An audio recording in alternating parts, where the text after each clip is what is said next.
Welcome to the Bible in a Year, Old and New Testament Bible Reading Plan for 2025, Audio Edition. January 17th, Genesis chapter 41 and Matthew chapter 13, verses 1 through 32. Genesis chapter 41. Pharaoh's Dreams. 2 full years later, Pharaoh dreamed that he was standing on the bank of the Nile River. In his dream, he saw 7 fat, healthy cows come up out of the river and begin grazing in the marsh grass. Then he saw 7 more cows come up behind them from the Nile, but these were scrawny and thin. These cows stood beside the fat cows on the riverbank. Then the scrawny, thin cows ate the 7 healthy, fat cows. At this point in the dream, Pharaoh woke up, but he fell asleep again and had a second dream. This time he saw 7 heads of grain, plump and beautiful, growing on a single stalk. Then 7 more heads of grain appeared, but these were shriveled and withered by the east wind. And these thin heads swallowed up the 7 plump, well-formed heads. Then Pharaoh woke up again and realized it was a dream. The next morning Pharaoh was very disturbed by the dreams. So he called for all the magicians and wise men of Egypt. When Pharaoh told them his dreams, not one of them could tell him what they meant. Finally, the king's chief cupbearer spoke up. "Today I have been reminded of my failure," he told Pharaoh. "Some time ago, you were angry with the chief baker and me, and you imprisoned us in the palace of the captain of the guard. One night the chief baker and I each had a dream, and each dream had its own meaning. There was a young Hebrew man with us in the prison who was a slave of the captain of the guard. We told him our dreams, and he told us what each of our dreams meant. And everything happened just as he had predicted. I was restored to my position as cupbearer, and the chief baker was executed and impaled on a pole. Pharaoh sent for Joseph at once, and he was quickly brought from the prison. After he shaved and changed his clothes, he went in and stood before Pharaoh. Then Pharaoh said to Joseph, 'I had a dream last night, and no one here can tell me what it means. But I have heard that when you hear about a dream, you can interpret it. It is beyond my power to do this,' Joseph replied. 'But God can tell you what it means and set you at ease.' So Pharaoh told Joseph his dream. 'In my dream,' he said, 'I was standing on the bank of the Nile River, and I saw 7 fat, healthy cows come up out of the river and begin grazing in the marsh grass. But then I saw 7 sick-looking cows, scrawny and thin, come up after them. I've never seen such sorry-looking animals in all the land of Egypt. These thin, scrawny cows ate the 7 fat cows. But afterward you wouldn't have known it, for they were still as thin and scrawny as before. Then I woke up. In my dream, I also saw 7 heads of grain, full and beautiful, growing on a single stalk. Then 7 more heads of grain appeared, but these were blighted, shriveled, and withered by the east wind. And the shriveled heads swallowed the 7 healthy heads. I told these dreams to the magicians, but no one could tell me what they mean." Joseph responded, "Both of Pharaoh's dreams mean the same thing. God is telling Pharaoh in advance what he is about to do.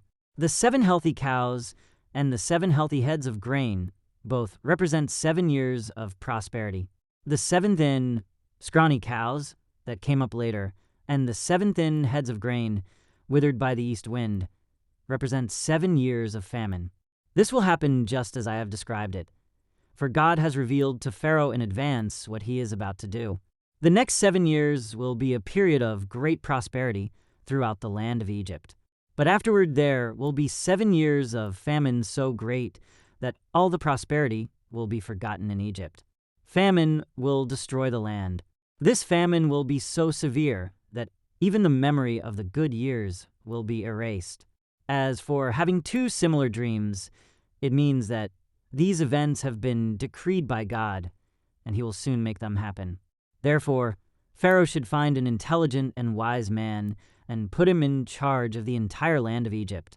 Then Pharaoh should appoint supervisors over the land and let them collect 1/5 of all the crops during the 7 good years. Have them gather all the food produced in the good years that are just ahead and bring it to Pharaoh's storehouses. Store it away and guard it so there will be food in the cities. That way there will be enough to eat when the 7 years of famine come to the land of Egypt. Otherwise, this famine will destroy the land. Joseph made ruler of Egypt. Joseph's suggestions were well received by Pharaoh and his officials.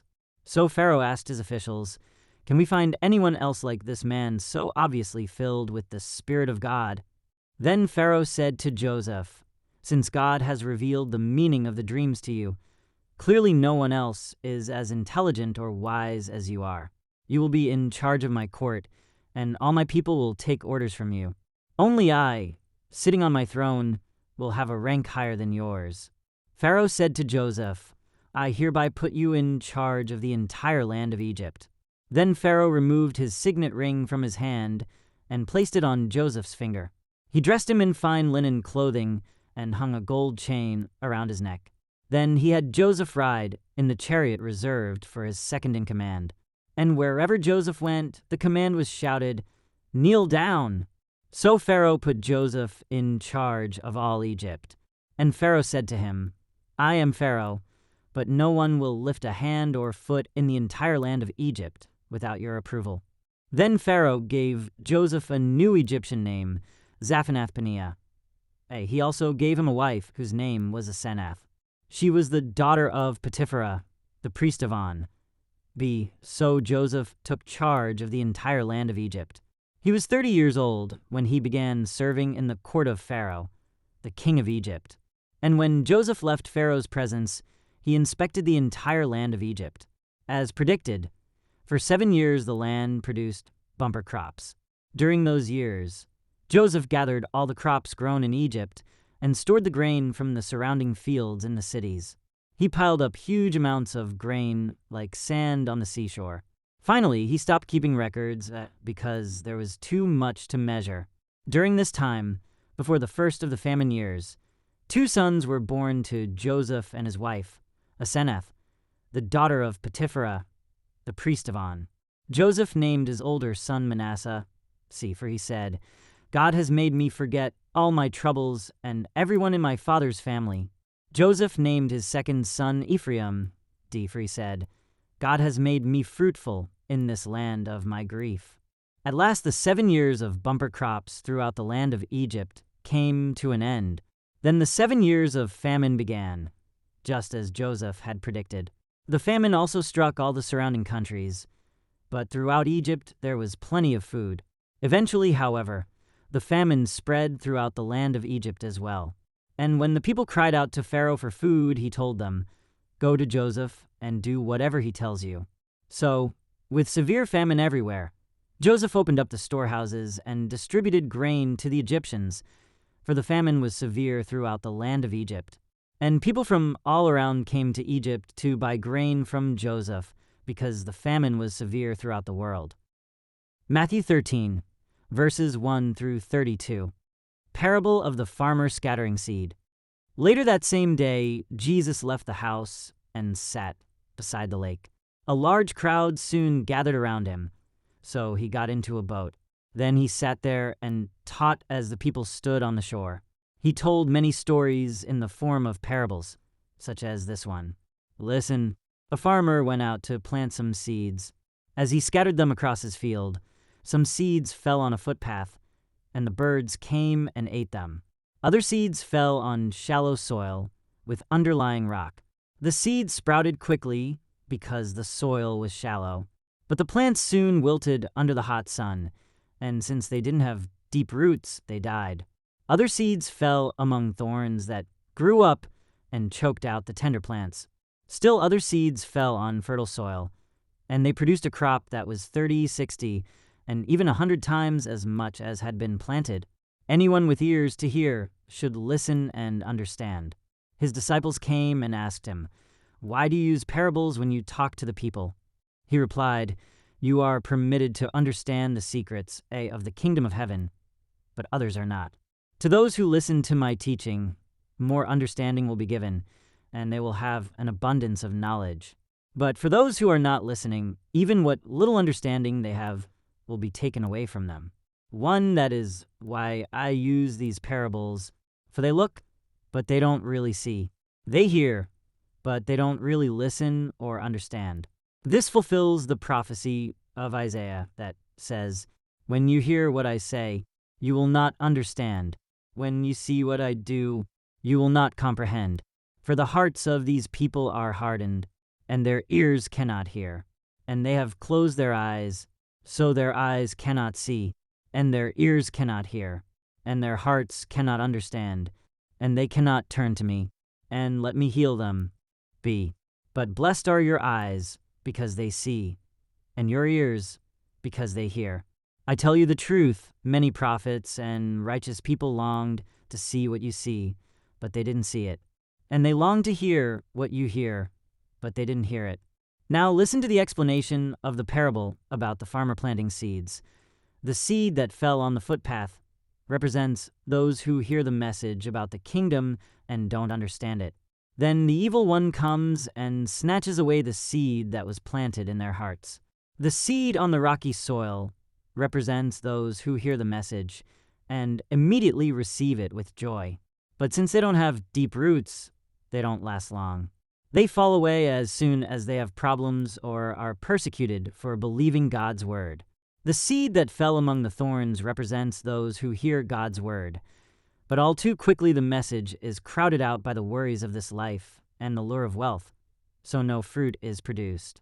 The seed that fell on good soil represents those who truly hear and understand God's word and produce a harvest of 30, 60, or even 100 times as much as had been planted.